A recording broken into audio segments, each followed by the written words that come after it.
தாய் தமிழ் உறவுகளுக்கு வணக்கம்.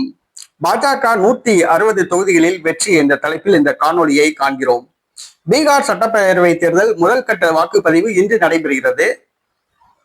14ஆம் தேதி வாக்கு எண்ணிக்கை நடைபெறுகிறது. இந்த சூழ்நிலையில் பூவா தலையா என்ற கேள்வி எழுந்துள்ளது. வெற்றி பெறுவது நிதிஷ்குமாரா, தேஜஸ்வி யாதவா, பாஜக கூட்டணியா, இந்தியா கூட்டணியா என்ற ஒரு கேள்வி எழுந்துள்ளது. இந்தியா முழுவதும் இந்த தேர்தலை பொதுமக்கள் உற்று பார்த்து கொண்டிருக்கிறார்கள். மொத்தமுள்ள 243 தொகுதிகளில் 160 தொகுதிகளில் வெற்றி பெறும் என்று அமித்ஷா நம்பிக்கை தெரிவித்துள்ளார். 160 தொகுதிகளில் பாஜக கூட்டணி வெற்றி பெற்று ஆட்சியை பிடிக்கும் என்று நம்பிக்கை தெரிவித்துள்ளார். அங்கு தேர்தல் சிறப்பு சீர்திருத்த சட்டம் என்று கூறி ஏறத்தாழ ஒரு 3 லட்சத்துக்கும் அதிகமான வாக்குகளை பாஜக நீக்கியுள்ளது. இது சர்ச்சைக்குரியதாக மாறியுள்ளது. நீக்கப்பட்ட வாக்குகள் அனைத்தும் இந்தியா கூட்டணிக்கு சொந்தமான வாக்குகள் என்று கூறப்படுகிறது. அதே போன்று பாஜக சில தவறான செயல்களில் ஈடுபட்டுள்ளதாகவும் கூறப்படுகிறது. வெளிநாட்டை சார்ந்தவர்களுடைய பெயர்கள் கூட வாக்காளர் பட்டியலில் உள்ளது. அடுத்ததாக ஒரு நபருக்கு 10 இடங்களுக்கு மேல் வாக்குகள் உள்ளன என்று எதிர்க்கட்சிகள் தெரிவிக்கின்றன. ஒரே வீட்டில் 501 வாக்குகள் உள்ளதாகவும் எதிர்க்கட்சிகள் குற்றம் சாட்டுகின்றன.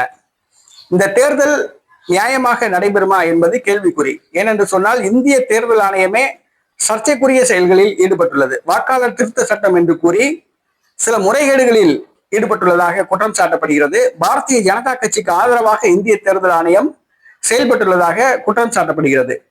வாக்குப்பதிவு நியாயமாக நடைபெறுமா என்பது கேள்விக்குறி. வாக்கு எண்ணிக்கை நியாயமாக நடைபெறுமா என்பது கேள்விக்குறி. வாக்கு இயந்திரங்களில் ஏதாவது குளறுபடிகள் செய்யலாம் என்றும் கூறப்படுகிறது. ஆக இந்திய தேர்தல் ஆணையம் பாஜகவுக்கு ஆதரவாக செயல்படுகிறதா, நடுநிலையாக செயல்படுகிறதா என்ற ஒரு கேள்வி எழுந்துள்ளது.